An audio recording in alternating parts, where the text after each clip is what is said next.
Hot chocolate, Azure Cosmos,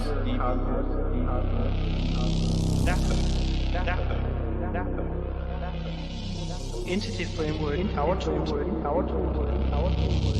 Technology Suite. Countdown commencing.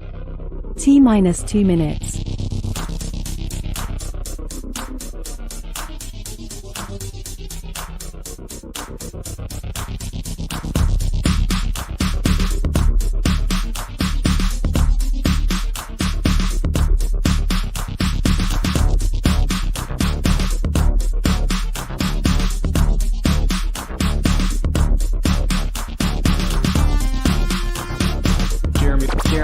Jeremy Lickness.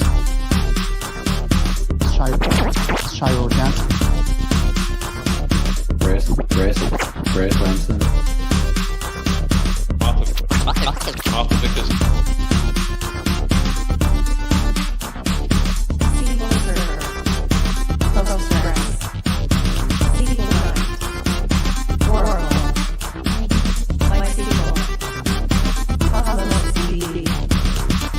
.NET Data. T-minus 1 minute.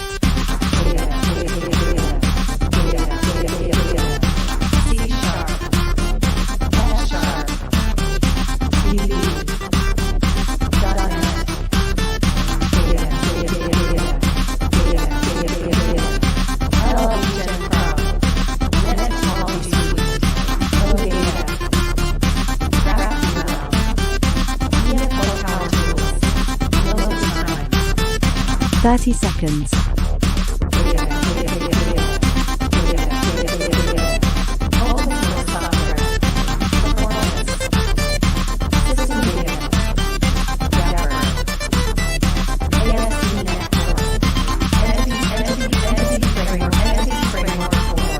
Ten, 9, 8, 7, 6, 5, 4, 3, 2, 1. Liftoff. We are go for .NET Data Community Stand-Up. Hi everyone, welcome to a new year, an all new .NET Data Community Stand-Up. Actually, it's not all new, it's exactly the same as it was before, but we're here with a new year. Alice was eager to get back on the show. She's here right away. I see we have people from Brazil, Pakistan, Ohio, Uzbekistan. I'm saying that wrong, I'm sure. Showing my ignorance here too much at the beginning. Anyway, we're back with Shay and Jiachen as usual, and we were trying to come up with something appropriate to kind of start the year off. And so today, that song is not AI, it was generated by me, but AI probably could have done better. Anyway, yeah, so something to start the year with, and we decided to just try and answer some of the frequently asked questions that we get. Some of these come from people who responded on Twitter. A lot of them come from just the team and the kinds of things that we end up answering questions on GitHub and other places.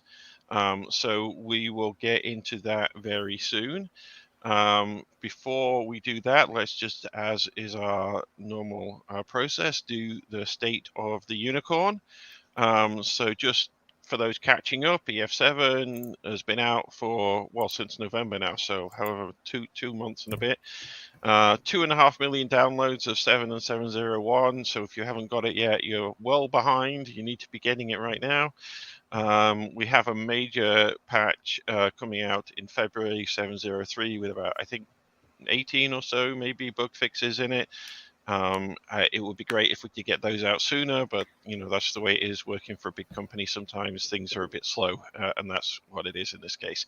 But it is coming, so keep using it, keep filing them. And as always, AKSMS EFCore What's New for if you want to look through what we did in 7. But this year is all about EF8, .NET 8, and everything around that. We shared last time at the end of last year the plan for that, AKSMS EF8 plan.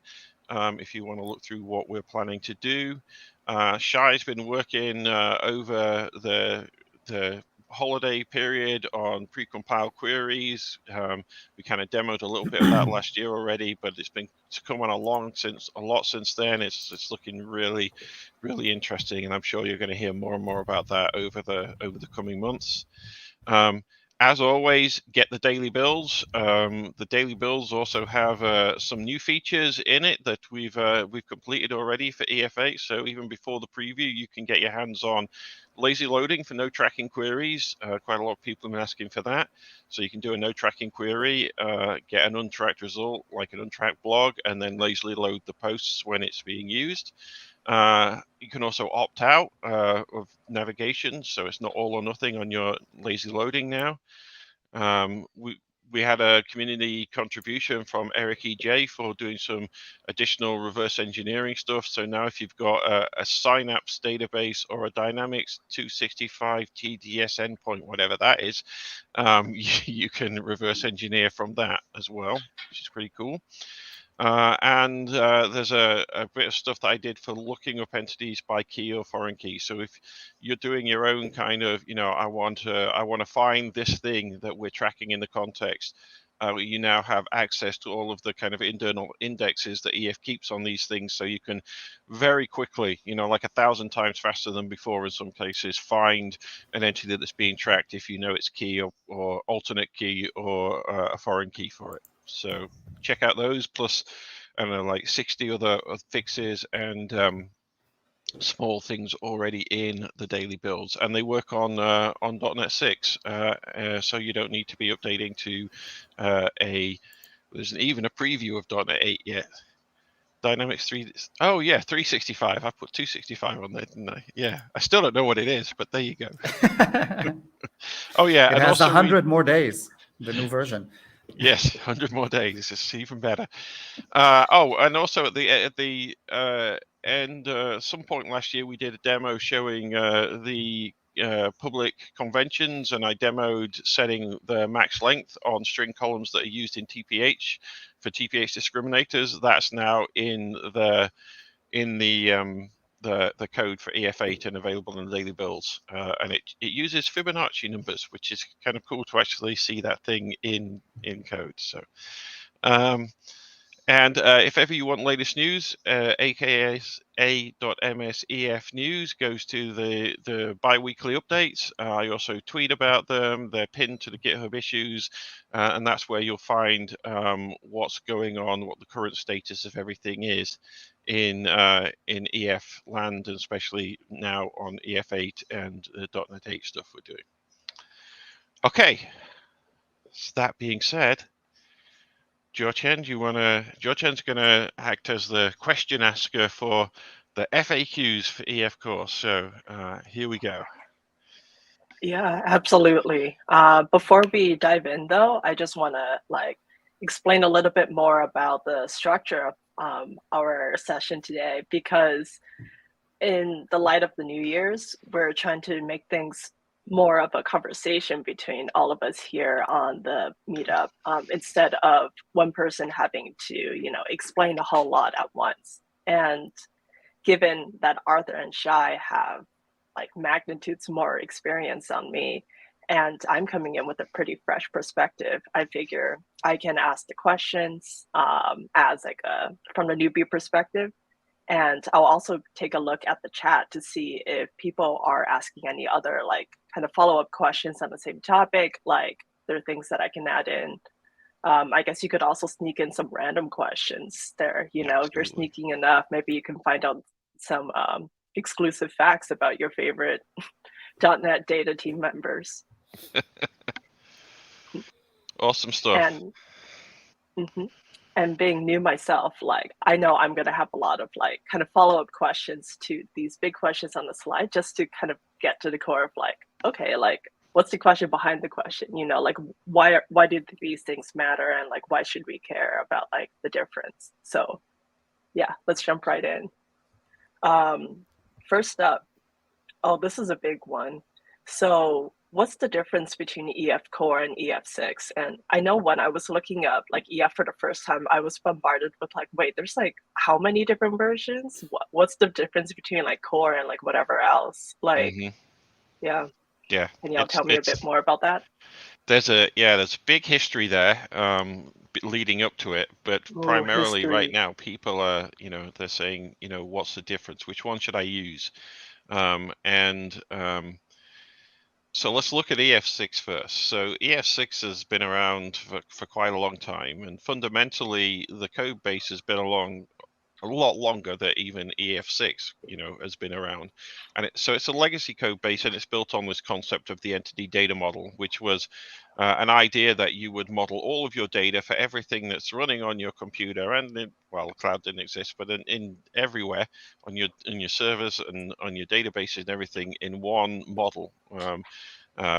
And Entity Framework was a mechanism to access the data in your entity data model and use it in your applications. So it wasn't really built as an ORM, even though that's essentially what it turned into being. Now, because of that, when we did DB context and code first, which were really to kind of make it a lot more usable from a user perspective, they were layered on top of object context and EDMX, EDM being the entity data model. That's where that comes from. And so, it's a pretty inefficient architecture, if you like. It's one thing built on top of a layer of another thing that isn't really, doing what the main thing is supposed to be doing. And even when you use code first in EF6, what you're doing under the hoods is building an EDMX, and then we pass that down to the lower layer, and the lower layer passes that EDMX and builds a model from it. It's also very SQL Server centric. Back in the day, we only really cared about making sure that SQL Server was first-class support. So even though there are support for other databases like Postgres and so on, it's not really as good because they were forced to fit into a very SQL Server-centric model on top. And it's also very relational-centric as well, because we weren't thinking about any kind of non-relational databases, just thinking about SQL Server only, really. It does run on .NET Framework and .NET, which is different from EFCore, which only runs on .NET. Importantly here, though, it does run on .NET, and that's kind of important if you are using EF6 and you want to upgrade everything from .NET Framework to .NET. You can do that upgrade and keep using EF6, and that's a very reasonable and effective way of splitting your migration from .NET Framework into parts, so you're not trying to do it all at once. So keep running your EF6 code on .NET, but while you get everything else working, and then if you need to, upgrade to EFCore. Now, EF6 is supported. We will do security fixes for it, but that's pretty much the only thing we do. There's no development. We're not taking PRs on it. It is what it is. It's not getting anything more. Make sense? Yeah. So I guess what I'm hearing is that EF6 was developed for problems that are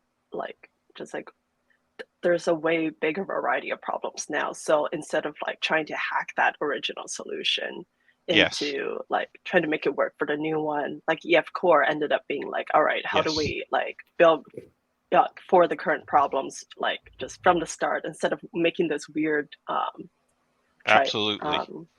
Yeah. And so I guess sorry, go ahead. Oh, a question that I had was, so given that, is there any reason why anyone would want to use EF or start with EF6 in this day and age? If you are forced to use .NET Framework outside of, because that is what you've been mandated to use, and there are things that aren't supported on .NET, a lot of legacy things in that, then I would say EF6 is a reasonable way to go if you want an ORM technology and you want to run it and you want to use it with .NET Framework. You might also consider something like Dapper if you're in that space as well and you need to do data access. We certainly encourage everybody to be using .NET. That's what we want people to use. It's much faster. It's continued to be developed. It's supported cross-platform. There's many reasons to use .NET. But if you absolutely can't, then that's a reason to use EF6. I would say that's the only reason. Got it. Sometimes people So yeah, one thing I didn't put on the slide here, well, the EF6 has a visual designer built into Visual Studio, which EFCore does not. Honestly, that visual designer is absolutely terrible, and you really should not use it, and that should not be a reason for using EF6. If you're used to using a visual designer, there can be a little bit of a hump to get over to start thinking more in terms of code configuration and looking at your models in that way. But really, anybody that I know that we've talked to who has made that transition ends up being much happier not using the visual designer. So I wouldn't go for it because it has a visual designer. That sounds like a visual designer sounds like, oh, that's going to make my life so much easier.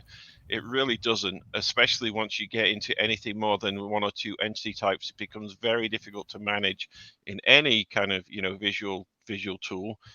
And in a designer that's honestly not very good and doesn't represent things very well and doesn't have a good workflow, it's really not worth the pain of trying to do that.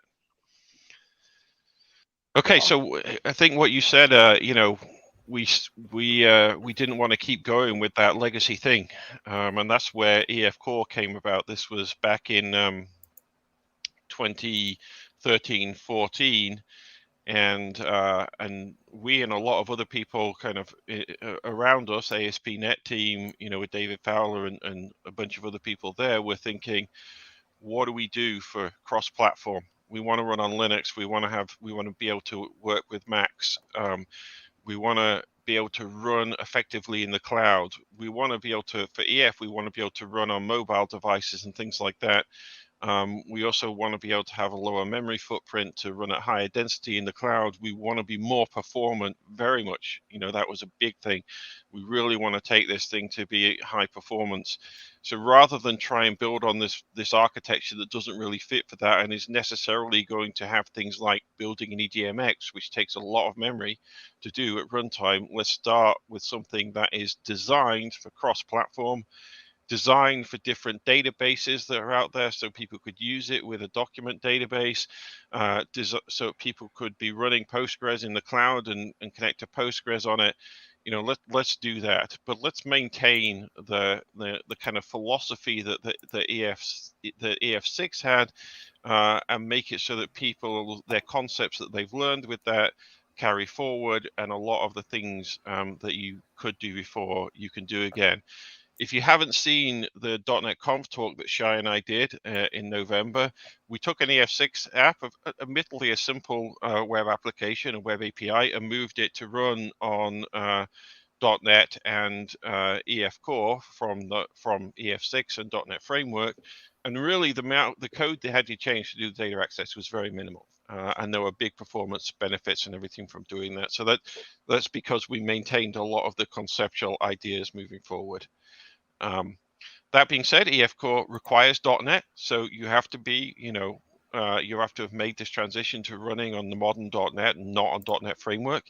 But if you do that, like I said, it's much faster in many ways than EF6. It has a lot more features and supported scenarios than EF6.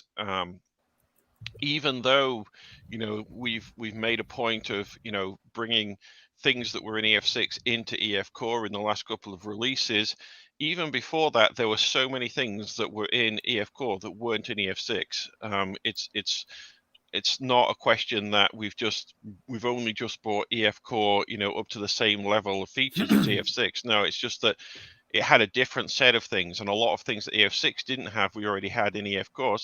Some of them really simple things, like being able to create foreign key relationships with unique constraints that weren't PK to PK. Something that's like a trivial thing. It's not really supported in EF6, but EFCore, has fully sorted that from the beginning. Value converters, things like that. EF6 never supported that. EFCore has supported that from the beginning, not to mention all of the different databases types and the cross-platform stuff. But now it's to the point where, EF6, EFCore supports pretty much everything that's supported in EF6. And of course, since we're here and we're still on team, it's under active development. The community is welcome to contribute, and we're moving it forward and together as a team and a community. So. Mm-hmm. Yeah, and I'm seeing here that it's, cross-platform and for a bunch of different databases, like that there's providers around, like, I guess, not just the Microsoft stuff, but also, Absolutely.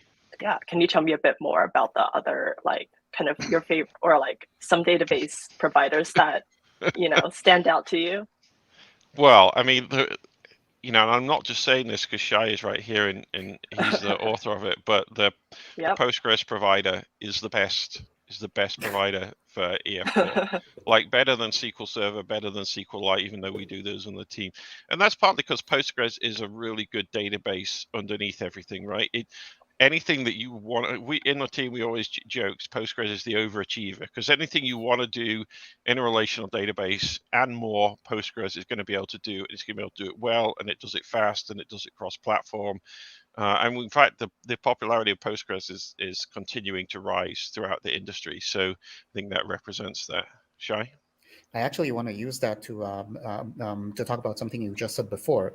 I actually maintain the EF6 Postgres provider as well, so the provider for old EF non-core, right? I officially still kind of maintain it, although of course I don't do anything with it, just like the team doesn't really do anything with it. It's amazing what kind of advanced stuff can be supported, what kind of Postgres features can be supported with EFCore that absolutely could not back in the day with EF6. For example, Postgres has a wealth of types, just database types. It has a concept of arrays. It has you can have a column of a type IP address, for example, which may seem weird, but it's a type that Postgres comes with, built in. And EF6 had a closed set of types, an idea of, the EDM model supports these types. It was like an enum, basically, if I remember correctly.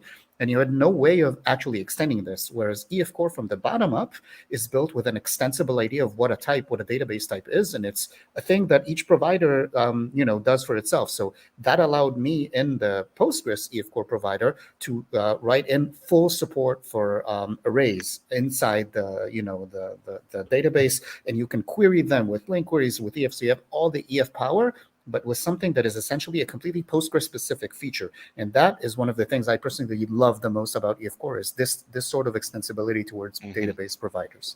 But that was just my little thing about, right. EF6 versus EFCore. Absolutely. So then beyond Postgres, the MySQL, there's what's known as the Pomelo MySQL provider, which is a community-driven provider. That's also a good one. We actually have people from we have Bradley Granger and Lawrence, I forget his second name, who work on the ADO.NET and EF providers for MySQL. We have them coming on the show in a few weeks' time, I think, to talk about EF and .NET data with MySQL. So that's really good. SQL Lite is very useful for different situations. I think we'll have a show talking about SQL Lite coming up at some point too. And then there's the Cosmos provider. I think we're going to do a Cosmos live TV thing, right, Jiachen, where we're going to talk about EFCore and Cosmos there. So that's an example of EF going to get document databases. There's several Firebird providers out there. I don't know anything about them really, but I know the people who work on them are very passionate about Firebird and the provider there. And then of course the Oracle has its own provider that it ships. So if you choose to use Oracle, then there is an Oracle EF core provider for that, and we do work with that team there to make sure that they have what they need. IBM DB2 has a provider. Again, don't know much about it, but so there's a lot of things out there, and then there's a lot of just the smaller community projects. The one we get asked for most is Mongo. It's something we talk about a lot. We're not working on it at this point. But that would be another interesting NoSQL provider that we might look at in the future. Yeah, and on that note, like if you have a strong opinion or like about like a provider that you would like to see, or like like an existing community project that you think would be cool for us as a team to like reach out to, like please let us know in in the stream Absolutely. comments. Yeah. I had one last question on this slide, I guess, which I'm seeing a lot of people, even in our comments, just talking about planned upcoming migrations, or like having certain concerns that stop them from going through a certain migration.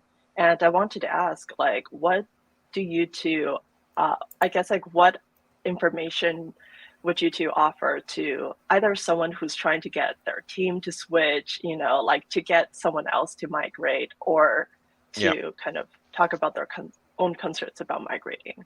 Yeah. So Jeremy, who our previous PM, wrote some stuff on our documentation page, a guide for migrating from EF6 to EFCore. That's a great place to go look.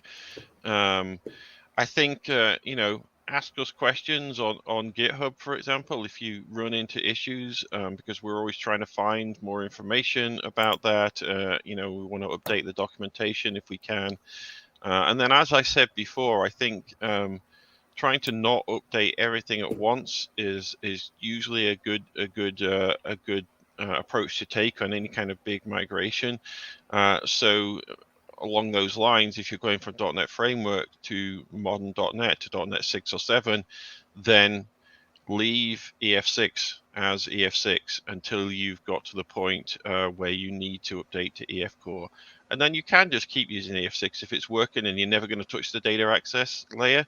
But I think it makes sense to update to EFCore for the performance and other reasons. And while it is conceptually very similar and behaves in similar ways, it's not identical, and that's by design, because there were behaviors in EF6 that we really wanted to change because they didn't make sense and they've just been baked in for years. So do consider it like a porting effort, not just a version upgrade. And so you will need to test. There will be things you're likely to change. If there's something that's particularly obscure to you, or you really were caught out by, again, let us know so that we can, help other people with it.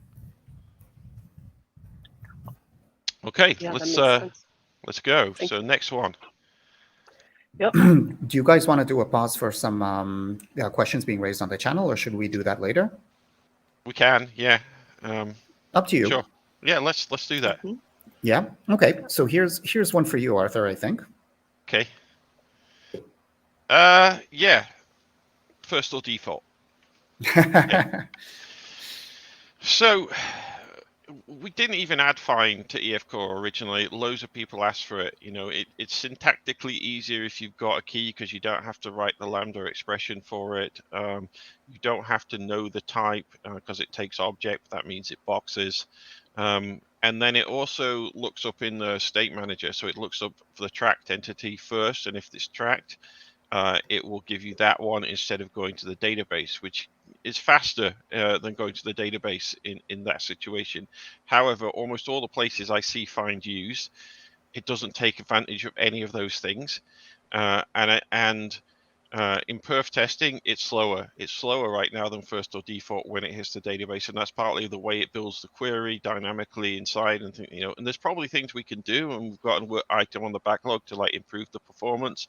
But I would say just use first or default unless there's some specific characteristics of find of the things I mentioned that you really need. Then do it.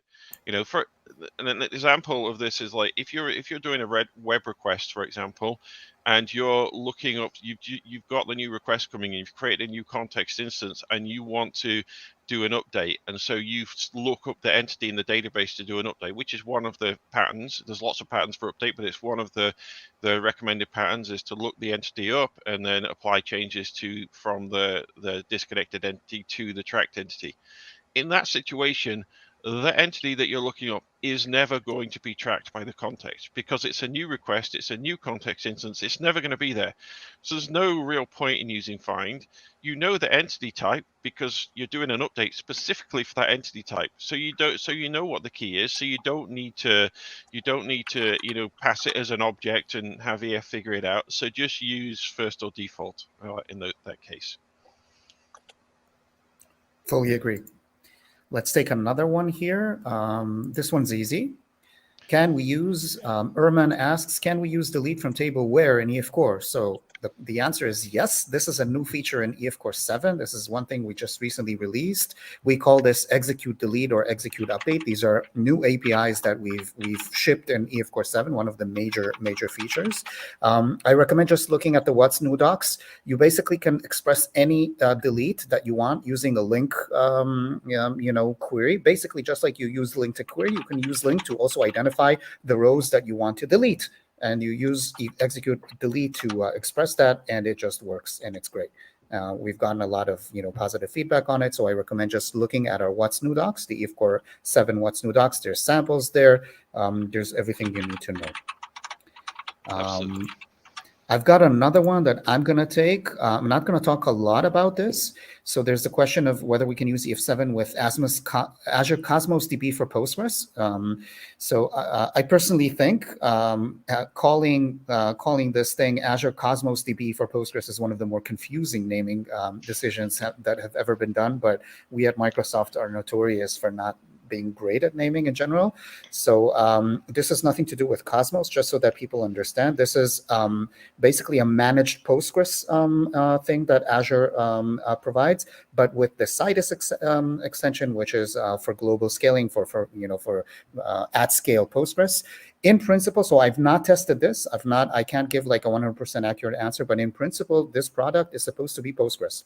So it's supposed to be compatible with any usage of Postgres. So in principle, the answer should be yes. Now, there may be some corner cases, especially maybe around database-generated IDs, where you're going to see some incompatibilities, but that should not block you in principle from using EF with the normal Postgres provider against Azure Cosmos DB for Postgres. If you do hit any issues, then I definitely want to hear about them, and we'll do whatever we can to make the experience better. I have some more questions, but we can always come back to them maybe after the next FAQ. Let's do that. Yeah, for sure. Sounds good. Okay, so next we have. All right, so this is, I guess, like, now that you've been pitched on EF Core, like, then the big question is, how do you actually get it working on your machine, right? How do you get started? What NuGet packages do I need to install in order to use this thing? Absolutely. So there's quite a lot of different steps to this answer, but the primary answer to this is use the package for the database provider that you're going to use. The way NuGet works is, you install a package and that package has dependencies. And when you install a package, just like any other package manager, it pulls in the dependencies of that package. So if you choose the provider that you're going to use, so SQL Server, Cosmos, Postgres, whatever, then when you install that package in NuGet, it will install all of the dependencies it needs. So that's the fundamental answer. However, there's a few other packages that's worth mentioning. So if you want to do design stuff, so migrations, scaffolding from an existing database, for example, then install the Microsoft Entity Framework Corner design package. That's what that's for. In fact, I have let me show this right now. This is a solution I have open. I'm just going to go to presentation mode here. And let's look at the package. That's the solution file, not the project. Here's the project. So this is what I have. So you see, I'm using SQL Server. So I've installed the SQL Server package. I'm using the daily builds, of course. Easy to use the daily builds. So that's my daily build number that I'm happen to use. And then I've also got the design package in here so I can do migrations and scaffolding. By default, this installs as private assets, which with all of these things that only Bryce understands what all of this stuff means. But what effectively all of that stuff means is that when you deploy your application, this doesn't get deployed with it, because you don't need it for a running application. You just need it for doing reverse engineering or for adding a new migration. So it doesn't include the stuff for like updating the database in a migration. It's the stuff for adding a migration and scaffolding the code and things like that. And you don't want that with your running application. Of course, it doesn't often matter if you have it with your running application, so you can always delete all of this stuff here and just reference as a regular package, and that will work fine. And if you're doing custom stuff with migrations, so you're changing the design time services and things like that, then it's useful to know that you can delete all that stuff, because then your actual application code will see the stuff that's in the design package, which it normally doesn't. It gets hidden because obviously you don't want to reference something that isn't going to be there when you deploy your application. So by default, it hides all that stuff. But if you do want to include it, then you can do fancy stuff with that. But notice that I'm not including here the Entity Framework Core package, or the Entity Framework Core Relational package, or the Abstractions package, or the Analyzers package, or any of those things, because they all just come in as dependencies from the SQL Server package. Okay, and then beyond that, there's really two ways to actually access the stuff that's in this design package, so the scaffolding and the migrations. The first one is to use the .NET EF commands. This is kind of what we recommend. It's a much more modern way of doing things, and it works cross-platform everywhere. This is what I always use. And even though this is a package, it's a package actually called .NET-EF. You don't install it as a package in the normal way because it's a tool. So you use this .NET tool install command to install that, and that will put the package globally on your machine, or you can install it into a certain project if you want to. The other way to use it is with the package manager console commands in Visual Studio, and that is actually done by installing this tools package. So you don't need the tools package unless you're doing the PMC commands. So I often see people just having this installed anyway because they think they need it to do stuff in design. Most of the times you won't need this if you've got design installed and you're using the .NET EF command line tool. So that's kind of like the core set of packages. There's a question here where Yeah. the design, where exactly you actually install the design package. That's a good question. It should be referenced in your startup project, but the answer to this is it depends, and even I get confused by this. Bryce is probably the one who really knows the answers to this.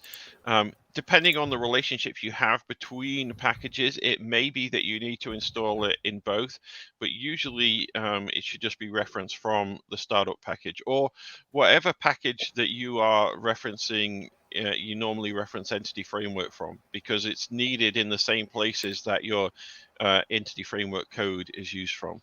But if you have some separations, then you can run into some issues with that. Okay, so then there's a bit more to this. So I added, there's a lot of additional packages that give you additional things. So I thought I'd go through a few of those really quickly. So there's some that the EF team ship, notably this proxies package that has lazy loading and change tracking proxies in it. And it relies on the Castle proxies project, the community project there, to do the proxies.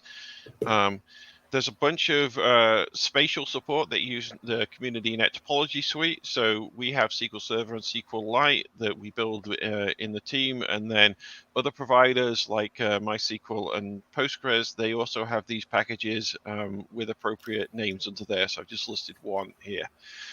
There's some packages that people on the team and the community kind of work together on that are not like officially supported shipped things.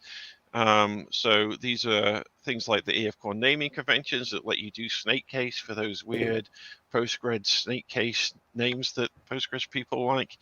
And then we also have F# and VB support for the design time stuff, so you can scaffold to different languages and not C#. Community does some really good community people doing maintenance and stuff on that. There's a SQL Server hierarchy ID package that lets you use that with SQL Server.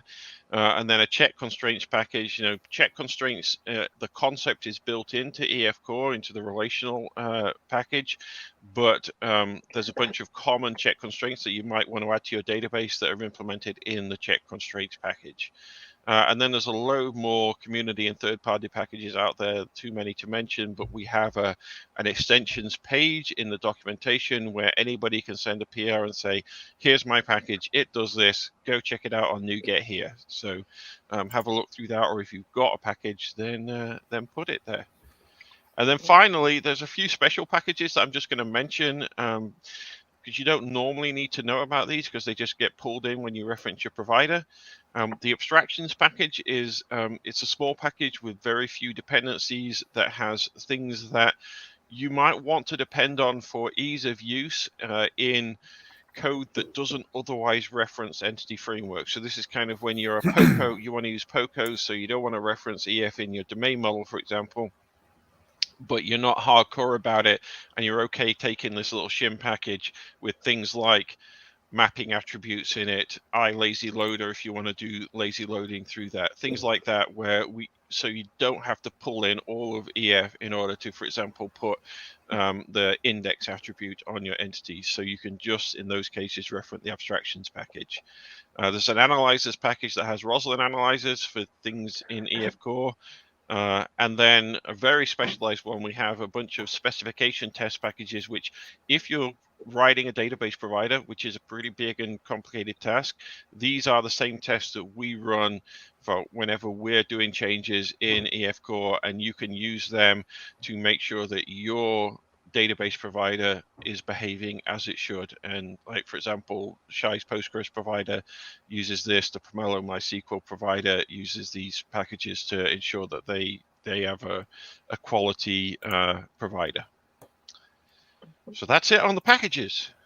Yeah, I guess my big question looking at all the, all the things that exist out there is, where should I go to figure out how to use these things, right? Like the best practices and like how to get started. I want to plug one place, which is if y'all look up .NET data, you should be brought to this new landing page that our team has called the .NET Data Hub, which right now is kind of a collection of links to existing places in the documentation, just about all the different things that are, that our team owns and works with. And we're going to be making more improvements to that. So yeah, go check it out. But for Shay and Arthur, any documentation places that you would be like, yeah, definitely read this one thing if you want to use EF?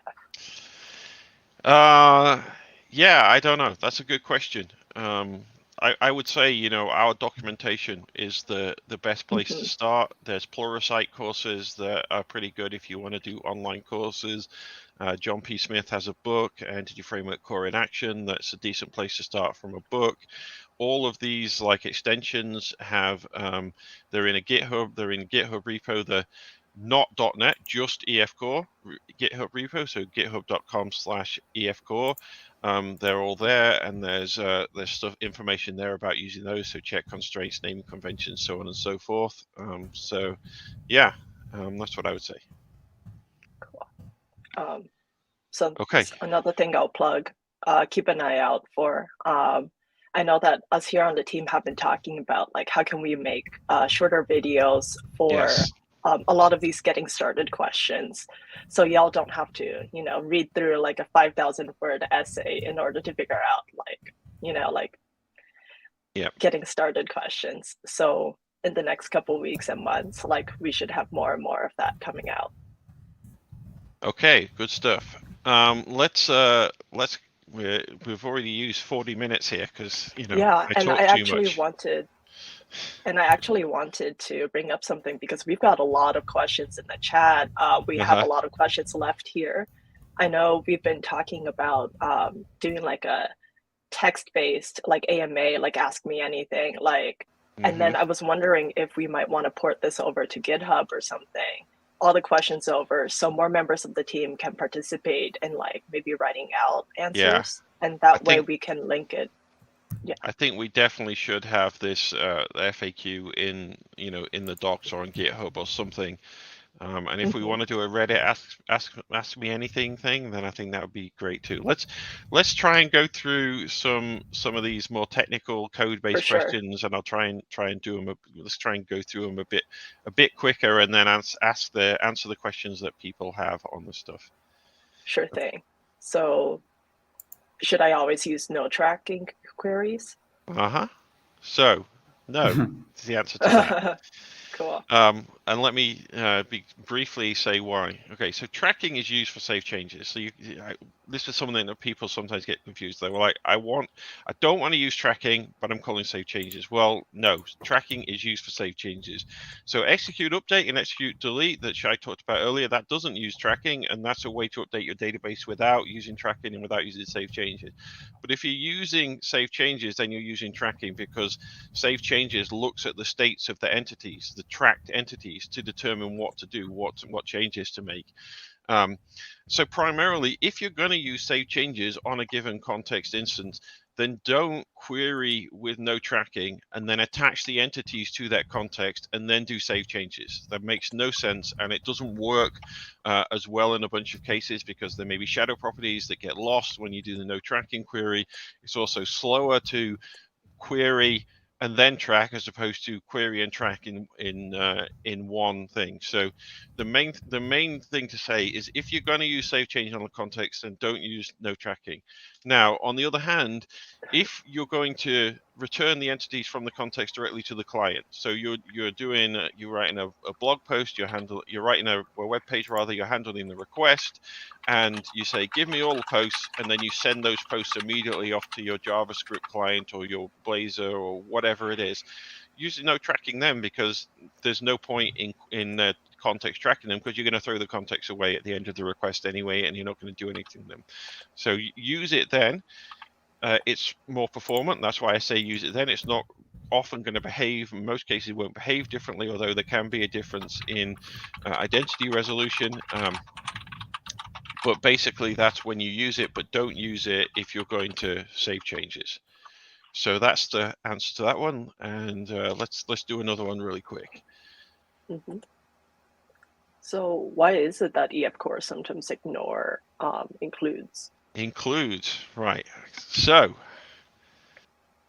this is because of what include means, the semantics of include. So what include means in as simple terms as I can write it is, when you're returning entities, so when you're returning an instance of an entity, also return related entities. So if the query is returning a blog, also return the posts associated with those blogs, right?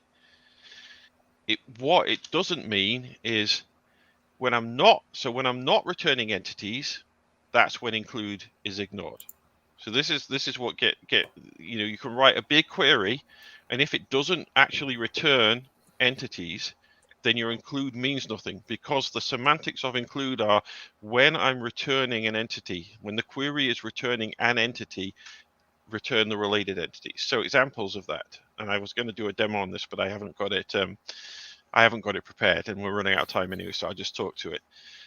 So a good example is aggregate functions. So if I do blog, context.blog, where the name is one unicorn, include posts, and then say count on that, it's no longer returning any blogs. So the include there is ignored. You may as well have left it out, because it doesn't mean anything. All you're doing is returning the count, and you'll get a warning. You say the include is ignored, because it doesn't mean anything, because you're not returning entity instances.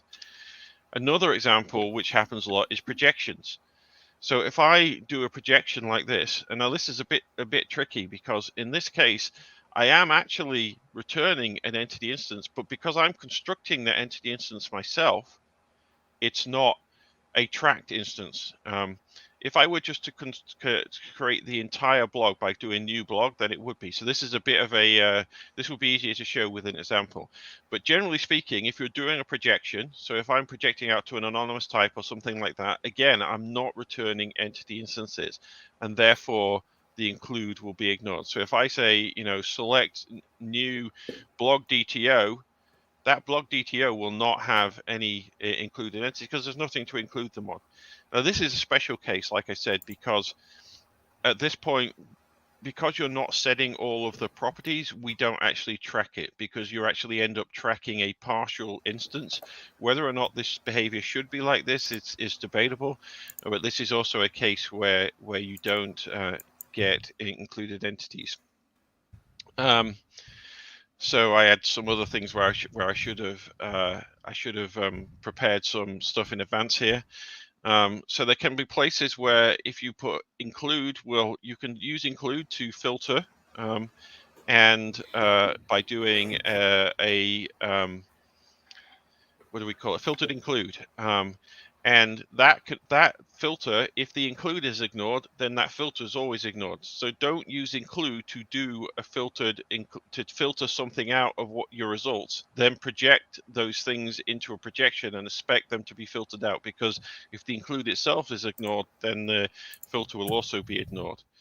And there's other cases where if you use include with an order by in it, it also can be ignored in the results because the collection that you're actually ordering into is not an ordered collection. So for example, if I have a navigation that's a hash set and then I do ordering on my query, it doesn't matter because the resulting collection is not ordered. I realize that's probably a little bit not as clear as it should be because I didn't have time to prepare all the examples, but I guess that's the case where it will really make sense for us to put this online somewhere and explain in more detail what's happening here. Yeah, sure thing. Do we want to stop for some questions before we go to the next one? Okay, let's do that. So let me pull up some. So this is, I think, an easy one. Are async database calls recommended? So the general answer for this is yes. So in modern.NET, whenever you're doing I/O, it's generally recommended to always use async I/O because that's more scalable. That's the way to not occupy a thread while waiting for database responses to come back. So the general answer for this is always just use async. Sync, in a certain sense, is deprecated a little bit. So I'm saying something that might be a bit extreme. Of course, it's completely 100% supported by EF and .NET, and you can use it and it's completely fine. But if you're writing a new application and you're in any code like that, then in general, you should be preferring async unless there's another reason. And there is, unfortunately, one reason. Specifically, the SQL Server driver called SQL Client has some known issues with async. Arthur, can you mute, or whoever it is who's typing? That's Jiachen, I think. Oh, okay. Oops. Thanks, Jiachen. So SQL Client, unfortunately, has some known issues, especially when you're doing stuff like querying huge values from the database. Then the async version of those APIs sometimes do not behave in a very performant way. So if you're using SQL Client, I would advise caution when using async, but I would still advise using async by default. So that's my answer to this. Anything to add on that, Arthur? No, I agree. I agree in general. There are some special cases such as SQL Lite where SQL Lite is never async. And so if you're using SQL Lite with the async calls, it's fine. It'll work fine. Even in modern.NET, async isn't that significantly slower, so you won't even really get much of a perf loss, but you're not gaining anything either because SQL Lite under the covers is going to do a blocking access to the file. But and things like the in-memory database obviously are similar to the same thing. Yeah. But there's no harm in doing it. It's just I guess the only harm is if that people reading your code assume that it actually is async. But then I thought there's another thing to point out about the reason to use async, and Shay said this. It's because you don't want to do blocking I/O. Right, and it's not about increasing the parallelism in memory of your code, right? So it's not, you don't do async in order to not block the UI generally in EF, for example. You do it because when it's going to make a blocking call to the database, over TCP/IP or something like that, you don't want to use up a thread on that blocking call. And so that's the reason for using async primarily in EF or in data access or in ASP.NET or all of those things. And it's kind of important not to confuse that with thread parallelism where you're executing on multiple threads at the same time and trying to do that kind of thing. Okay. Yeah, good stuff. I'm going to also pull this up. This is an interesting one. So there's a question, is there an easy way to generate a subquery? So use something in LINQ that tells EF do a subquery. So the point of EF in general is to be a LINQ provider. So what you do is you use LINQ to express your queries, right? A subquery is a concept from SQL, but it doesn't really make any sense in LINQ. The way that you use EFCore is you just write LINQ queries, and we're going to automatically understand from the LINQ query that you wrote whether a subquery is needed or not. So EFCore will generate your subqueries in SQL based on the LINQ query that you've written. You're not supposed to want to to say I want a subquery. You just write the regular operators, where and order by and first, and we'll just do the right thing for you. That's basically the philosophy of EF. If you do a where, and inside that you access another DB set, and you put an operator on that, like a scalar operator, then EF, that's an example of a place where EF will generate a subquery for you. It will never say subquery in that LINQ query because that's not relevant, but we'll just do the right thing. So I hope that kind of answers that question. You don't need to, when you're writing with EFCore, don't think about, I want to generate the SQL. If what you want to do is write SQL, then you can also write SQL. You can use EFCore or not use EFCore at all. If what you want to do is just do SQL, just do SQL. If you're using EFCore, the idea is that you want to not write SQL directly yourself, but you want to use LINQ to express, that query. So don't think about subqueries.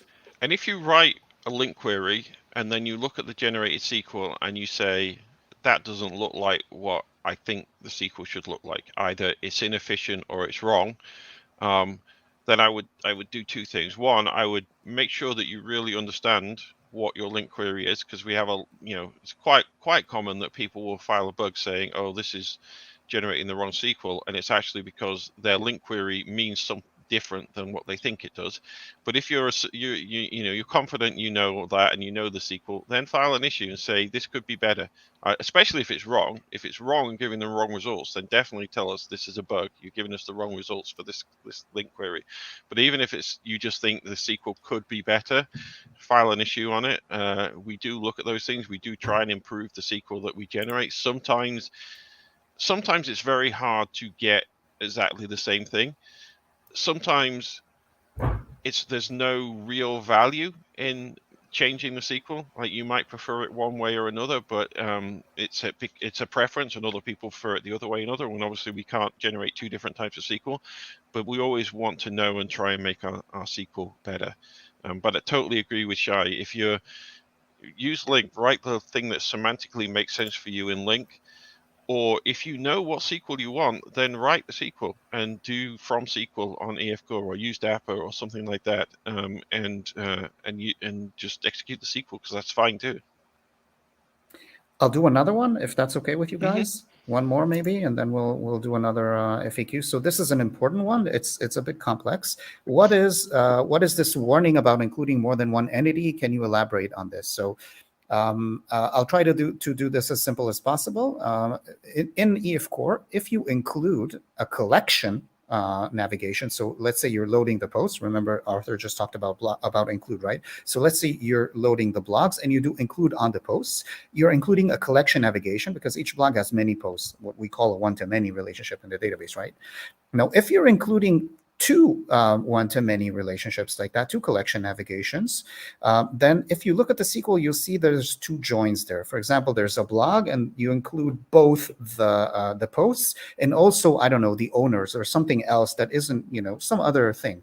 So when you have two joins like this, we call them sibling joins. They're at the same level. Then what happens in relational databases is something that's sometimes called the Cartesian explosion. So basically, the database, this is not EFCore, the database will do a cross product of all the posts of the blog and all the owners of the blog, and will return a lot of rows. There will be a lot of duplication of rows there. And that phenomenon can create a whole huge amount of data to be brought back. So this thing, everybody who knows SQL and knows relational databases, I think knows what I'm talking about. And if you do include for more than one collection navigation, then you're at risk of running into this problem. So EFCore warns about this problem. It gives a general warning, hey, you're doing more than one collection including more than one collection navigation in your query.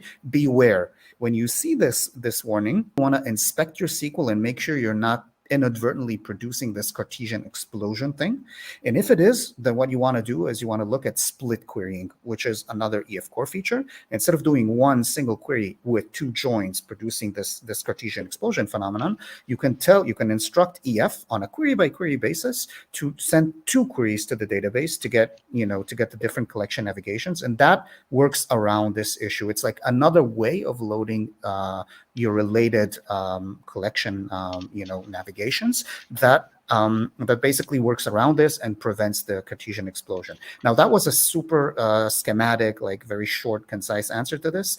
I actually just updated our docs with this. So there's a whole section in the docs which I posted in our chat. If you guys are interested, please go and read it. So inside the split, there's a split query page in our docs. I do recommend everybody read this because it can be vital to the performance of your SQL applications. And I think that's about it.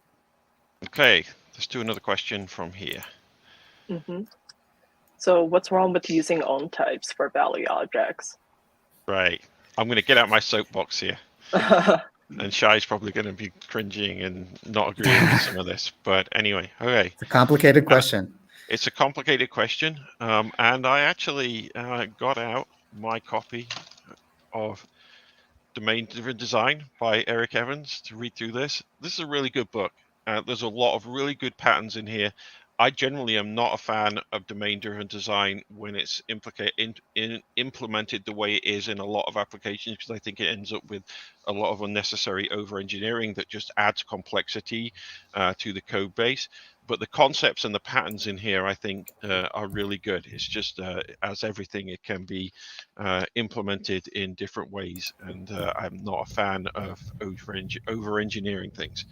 Okay, that being said, let's the two of the patterns in this book, which are not Eric's patterns in itself, these have existed a long time before, but I think he describes them and explains them really well, which is why people often think of this as DDD value objects. So let's look at the two different type of objects, so the entity objects and value objects. So an entity object, this is Eric Evans' definition here, is an object defined primarily by its identity. So an object defined primarily by its identity is called an entity. So that means that, so I am an entity. When I was a baby, I was still me. Even if I change my name may change, but I'm still me. Even if I change my social security number, I'm still me. I am an entity, and I live on, past that. So I'm an example of an entity, and there's lots of things that are examples of entities. But the point is, these things have an identity. There is one of them. They exist as that entity, no matter where they're tracked or by whom or by anything. There's only one of me, and that's me. Okay, and what does that mean from EFCore, or indeed most modeling ways you model these? It means that they have a key, because the key is the thing that defines that identity. So in EFCore, the identity of an entity is enforced by giving it a unique key value. So it might be a GUID, it might be a database generated, ID value or whatever, but that thing is defined by a key value. That's how you identify that thing as an entity. So let's compare that to value objects. So Eric says an object that represents a descriptive aspect of the domain with no conceptual identity is called a value object. Okay, so I think primarily what this means is it doesn't have a key. A key represents a conceptual identity. So value objects don't have keys because they don't have a conceptual identity. Now that's a bit, it's a bit hard maybe to understand what that means exactly. But one of the things you can do is think about it as the attributes of that object. The attributes of that object fully define what it is. So let's look at some examples, because some examples I think to me make this clear. So numbers are value objects. So the number 4 is a value object. You don't give the number 4. If I return the count of the number of products and it's 4, that isn't the 4 with the ID 20, with the ID some GUID. And if I return the count of the number of posts and that's 4, that isn't a different number 4 with a different GUID. It isn't the same number 4. I mean, it is because there's only the number 4. The fact that it's number 4 fully defines what it is. It doesn't have any conceptual identity. It's just the number 4. The same thing is true of a string. So if I have a string, and this is the way it's implemented in all modern programming languages, right? Strings are implemented so that if I compare the name Arthur with another string with the name Arthur, it says those are the same thing, because conceptually they're the same thing, even if they're different objects. If you were old-time Java problem where the reference the equality operator would do reference equality and not necessarily tell you that Arthur was equal to Arthur, which was really confusing, because when we think about this, strings are value objects. Arthur is Arthur no matter what string instance it's in, whether it's a literal, whatever. It's always the same thing. It doesn't have any key. It doesn't have any other identity other than the fact that it is the string with this sequence of characters. So in terms of attributes, the sequence of characters in that make up the string define the identity of that string. That's what it is. Beyond some more simple things, if your coordinate is the same. So if I've got XY or XYZ, I should say, now I'm in the UK, then that coordinate, there isn't, the point 12.5 returned by one copy returned in one entity is not different from the point 12.5 returned in another entity. They're the same thing because 12 and 5 fully define what that thing is. And another example here is addresses, and this is one where this is an example I included because this is where you can look at it either way, and that's where it becomes complicated, when something might be an entity or it might be a value. So an address, often you would think of the 4 parts of an address, or however many parts you have. You've got the street, you've got the city, you've got the zip, and something else, probably the country or something in there. I don't know. You've got these parts of the address, right? And no matter where that is, that address is the same thing. Now, it could be that you've actually given that address an ID and you've said, this is this customer's address 1 and the customer has an address 2, and I want to differentiate between address 1 and address 2. So it could be treated as an entity object in that case, but very often it's not, and you treat it as a value object. Okay, so that's my kind of what's the difference between entity objects and value objects, which is fundamental to actually answering the question here, which is, what's wrong with using own types value objects? And the thing that's primarily wrong is that own types are entity types. Each object has an identity represented by its key. So when you create an own type, it's a type with a key. It's an entity type. That key, in what's possibly a very bad choice for on the EF team, is often hidden from you. So it doesn't look like it has a key because it's in a shadow property hidden behind the covers. But if I create something like a coordinate as a value object, and as a own type rather, so I've got an X and a Y property, and then I say, this thing owns a coordinate, and I put a coordinate of 12.5 in there. Behind the scenes, EF will give that a key value of 1. And then if in another entity I say this thing has 12.5 and this or has 3.2 and 4.7 as thing, then we'll give those keys 1 and 2. And so now I have 2 coordinates that are both represent the point 12.5 x12 y5, but they have different IDs. They have different identities because the own types that EF has created are entity types with identity, and EF has said these are the identities. And I didn't include it here, but Eric has a quote there's a quote in his book that's something like, you can blindly assign IDs to things that aren't entities. It doesn't help. It just makes things way more confusing, and I think that's the primary problem. And so some of the, I went into this a bit in the last community stand-up when I talked about why we're trying to implement better value object support in EF8. But some of the things that can happen is the identity is lost. That identity that's assigned is lost when the object is detached. So because it's hidden, if you detach it, send it to the client and bring it back, we no longer know what this identity is. And since that identity may be stored in the database, we then no longer know what row it represents in the database, so we can't update it properly. So that's one problem that can happen. Two objects representing the same thing can have different identities. So in my coordinates example, there's two objects, both with the coordinates 12, 5, but they have different identities, even though they shouldn't be. And that means I can't copy the 12, 5 from one thing onto another thing, because it's like, but that's different. That's a different 12, 5. Now, what does that mean? So it all gets very confusing. And likewise, you can't share a single object between two owners, because the object has the object that the owner is expecting these two things with different identities. So you run into all of these kind of conceptual problems when you use own types as value objects. And generally speaking, it just makes a whole lot of sense not to do it and to get into these situations. So what's the solution? Use a property. Use a simple property. So just like you would not create an owned object for a number or a string, don't create an owned type for coordinates either. That's obviously very simple if it's a single value, like a number or a string that you can store in a database column.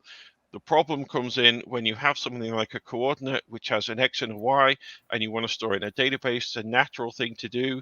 The thing that Eric recommends in the book when mapping these things is to create an X and a Y column and store that value into two columns in the database. That's the thing that's kind of difficult to do now with EFCore, and what we hope to fix in EF8.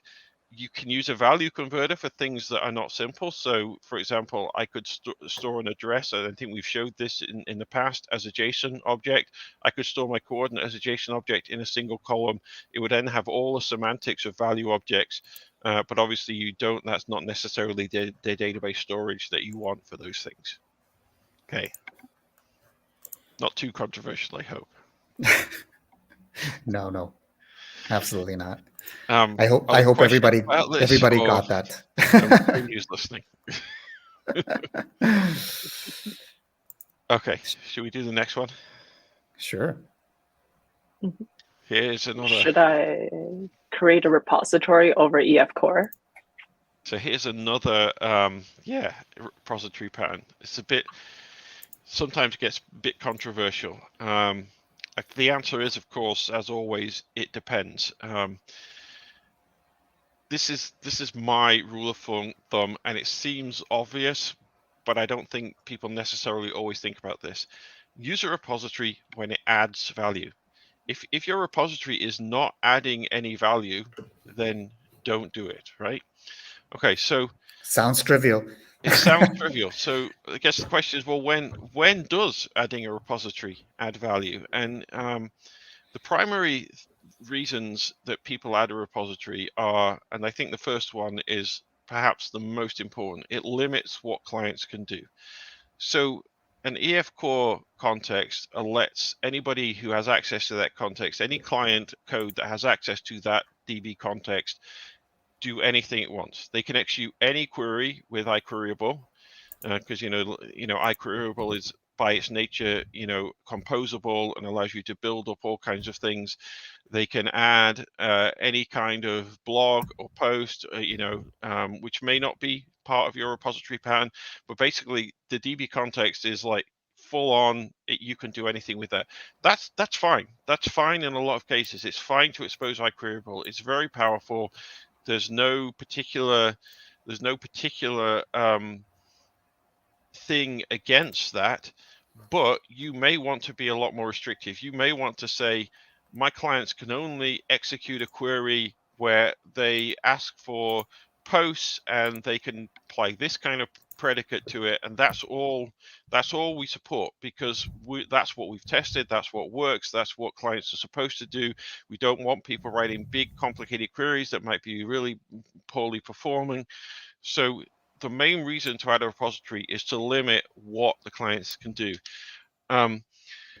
Another thing which is very related to that is, because the repository creates an abstracted layer from the DB context, it allows you to do unit testing against the repository. And that's kind of related to saying, okay, it limits what clients should do, is a very similar thing to saying you can now unit test it. So I can write unit tests that don't even necessarily use my database, where I say, make sure when a client asks for posts that the repository returns the post with doing the right thing with the predicates, and everything that uses that repository now works correctly regardless of the implementation of the repository, because I've abstracted away. The primary thing that you have to recognize there is you don't expose iQueryable from your repository, because as soon as you expose iQueryable from your repository, you now let your clients do anything they want again. And that both becomes conceptually very difficult to test, because your clients can do anything. So how do you even test that? And from a pragmatic technical perspective, it becomes very difficult to test, because testing iQueryable, mocking it, for example, is a difficult thing to do. So if you want to write unit tests, don't try and unit test iQueryable. It's just a nightmare that always basically goes wrong. And even if you've done it, you'll have limited coverage, because iQueryable in itself is necessarily powerful and composable and allows you to do all of these things, that anything that you want to do against it. So my personal preference is usually not to create a repository over the DB context, because again, going back to something I said earlier, I don't like to over-engineer something. I don't like to add something that I don't really think I need to do these things, and I don't. But there can be cases where you need to do either of these things, in which case it may make sense to add a repository over EFCore so you can do those things. Did I cover that well enough, Shay? I think so. Mhm. There was just a pretty good tweet on this.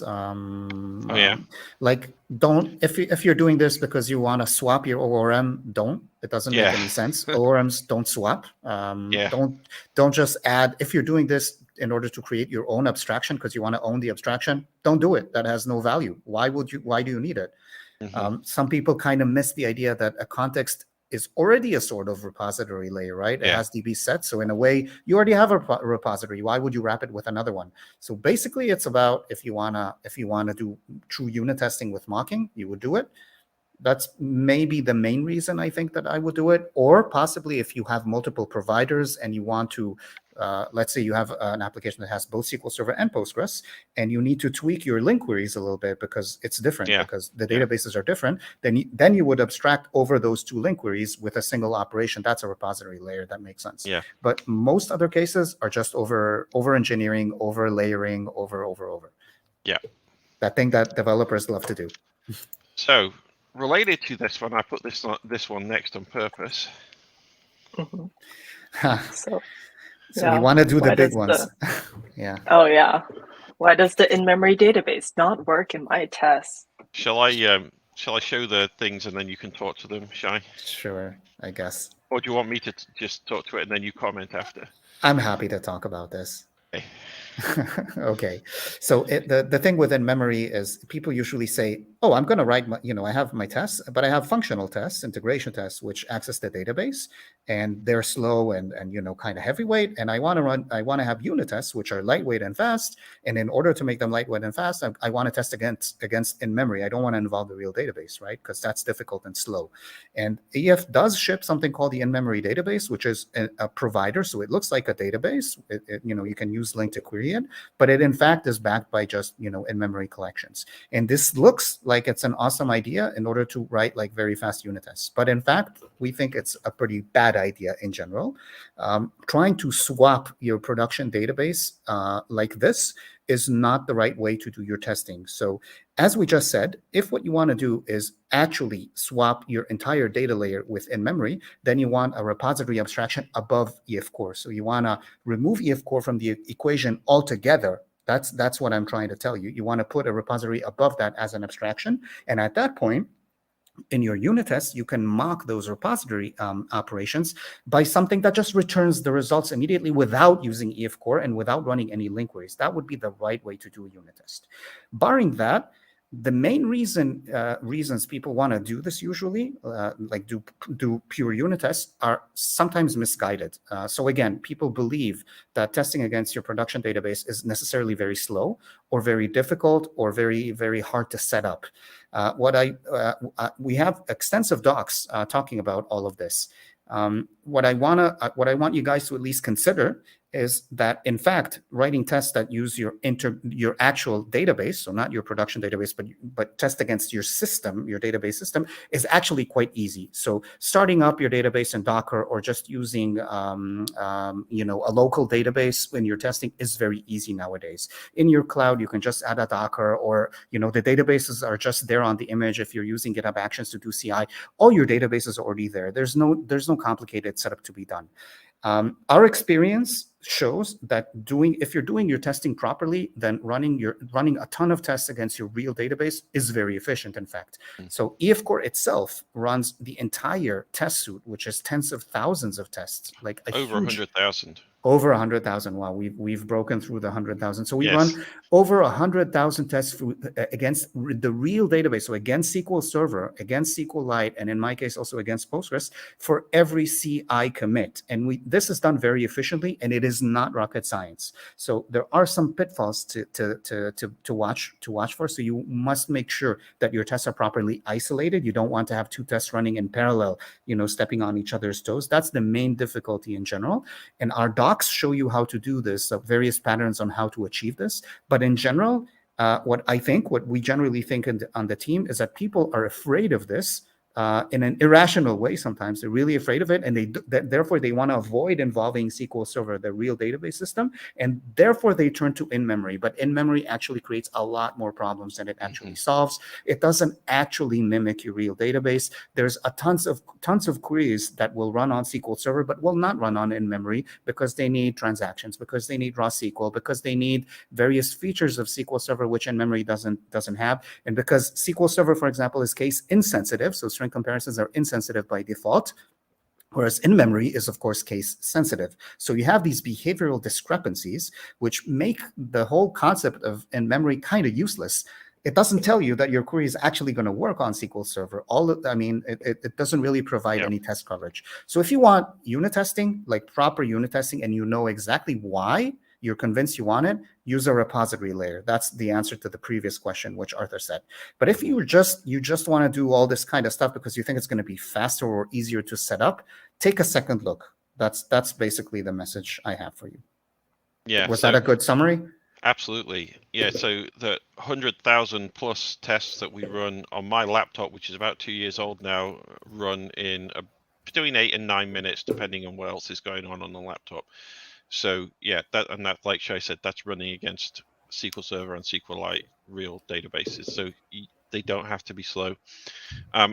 Just because we had a comment on GitHub where there was a bit of a misconception about this, I added a note on here, which is when we say test against your production database system, what we mean is the same type of database as you're using in production.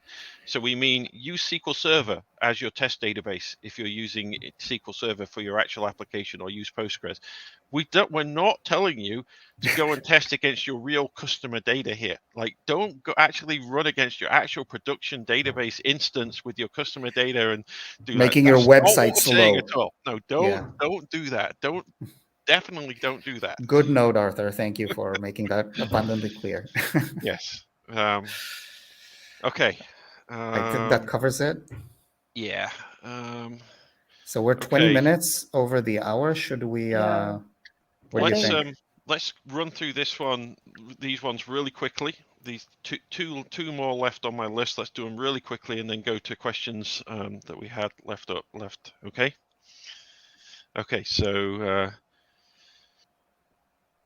Shall I just How say do this? I call? Okay. Yeah. How do I call stored procedures from EFCore? Okay. You use from SQL. Yeah, I'll bring this up in a second. Okay. Well, I have a piece of code here that I can just show really quickly. So let me go to my project again. So let's say I have a stored procedure that I've created in my database here. So when I'm creating I'll create the database, and then I'll create a store procedure in there. So I've got get most popular blogs. If I want to call that store procedure, this is the easiest way to do it. From SQL, exec, get most popular blogs. That will return the blogs just as if I did execute a LINQ query. You can iterate over them, they're tracked, you can make changes to them, you can save them, you can do all the things. This is it. This is why, and this has obviously been there since EFv1. So when we did store procedure mapping in EF7, this was about insert, update, and delete store procedures. It wasn't about this because you can already do this. So very quickly going back to the slides, in EF8, you can actually use SQL query to do this. And SQL query doesn't require that blog be a map type. So this is the thing that people have been asking for, whatever, to be able to execute a store procedure or indeed any query call, return results from the view without having added that type to my model. So in EF8, you can do that. It's almost ready to be checked in. It just needs Andrew to sign off on it. And then there's also a way that you can map an entity type to a function, to a store procedure, which I'm not going to show, but that allows you to say whenever I query this, for blogs, instead of just selecting from the table, go and execute this store procedure and bring it back. Go, Shay. Right. There's only one caveat to be said, and somebody asked this question, so I'm going to bring it up. SQL Server, at least specifically, when you have a stored procedure, you cannot compose over it. So what you cannot do is you can't do this exec inside a subquery. Now, when you do in SQL Server, this has nothing to do with EF. Now, in EF, if you go and you do the from SQL that Arthur just showed, and then you continue composing LINQ operators, like you put first on it or a where, then what EF does is it puts it inside a subquery and queries, so it composes over it. So that's something that is basically not supported on SQL Server, right? You cannot compose over the results of stored procedures. Stored procedures are something that you can simply invoke. You can't embed it in a larger kind of query, which is going to do stuff with what comes back. So that's a SQL Server limitation. It's a limitation of most stored procedure concepts. However, you also have something called a stored function. A lot of people are sometimes confused or just unaware of this. So stored procedures and stored functions are not the same. Stored procedures cannot be composed over, whereas stored functions can, in fact, be composed over. So that's a critical difference. If what you want to do is invoke server-side logic, that's inside your database, and you want to compose stuff over that, then what you're looking for is probably a stored function. So I recommend you go look at that, but there are other differences. So for example, transaction management doesn't really work in stored functions in the same way that it can work in procedures. So these two are different concepts, which you should be aware of if you're interested in this. But in principle, if you're trying to compose over a stored procedure call, that's going to fail. And that's not our fault. That's just, the way databases work, or specifically SQL Server. Yeah. Couldn't we make that work though? Just thinking off the top of my head, by only getting asking for a single result from the. I guess that'd be the same as client evaluation at that point, right? I mean, maybe we can't do this in SQL because again, we can't do it, right? However, there might be a way in the lower level protocol.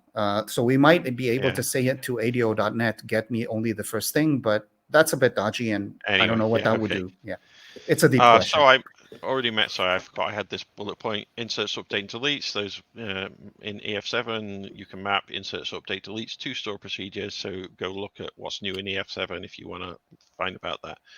Last question. How do I see the SQL for a LinkQuery? All right. Last but not least. Last but not least. Okay, so actually, let me run the code on this really quick. So if I show here the output, where is output? It's probably run, is it? Yes. So you can see that when I ran this, SQL was all output in the logging, and that's because I have log2 in my context. So logging is the first way of doing it. I can also do, let's say if I had a query, context.post where goes to p a equals 1. So I've got an iQueryable there. So I can do query dot to query string here. So that's an extension method on our queryable. So if I get rid of kind of this stuff here, just run this, you see that that's going to print out the query string. So this is another way of doing it. And the interesting thing about to query string is that, oh, it doesn't. Okay, I did something wrong there. Oh, because I still had this code in here. So it did in fact print out the query string. It's just then went on and failed after that. So here's the query string that it printed out, mixed in all those things.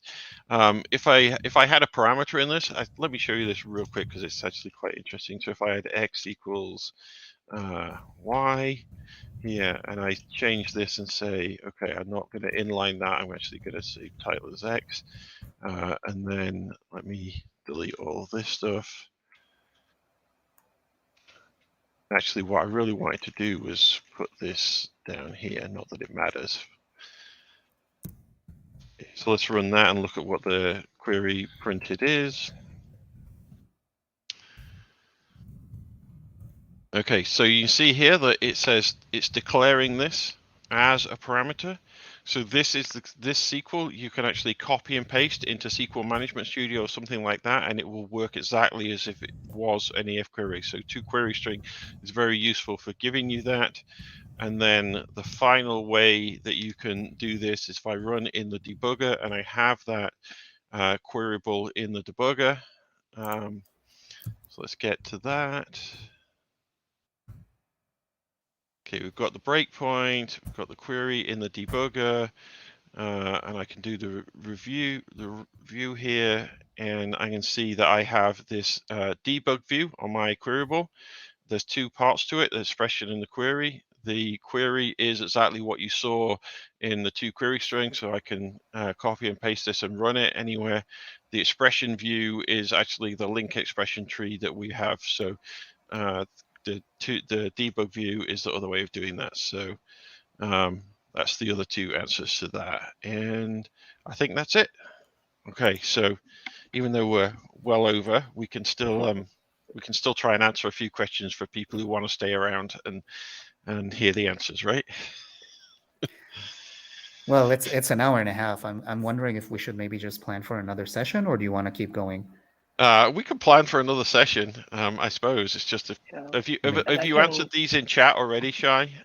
Not all, but I recommend everybody. So if you want to wait for a future, future session, then by all means. If not, you can open an issue, or you can ping one of us on Twitter, and we'll give you guys an answer as well. Yeah. I mean, unfortunately, we won't get around. Even if we stay for another hour, we probably wouldn't get around to all, answering all the questions, because it's great to see all this interest and curiosity and people with questions. This is exactly what this session was about.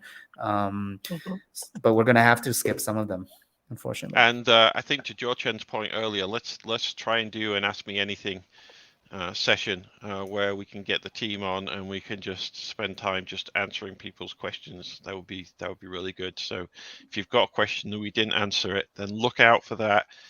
Follow me on Twitter or something like that, AJC Vickers, and I'll make sure that if we're going to do it, then we let everybody know. As always, we over-prepared way too much information. Either that, I just talk too much. I think it must be that. That's what my wife says, in addition to saying that I never listen or something like that. Many people will have questions for you when they ask me anything, I'm guessing. I'm sure, yeah. Okay, well, thanks everybody. Thanks, Jiachen. Thanks, Shay. Thanks everyone for joining, and we'll look forward to doing more of these as the year comes through. And maybe some of them won't even be this long, but I'm not promising. So, maybe. Yeah, who knows? Anyway, yeah. Thanks everyone, and we'll see you again soon. Bye. Bye.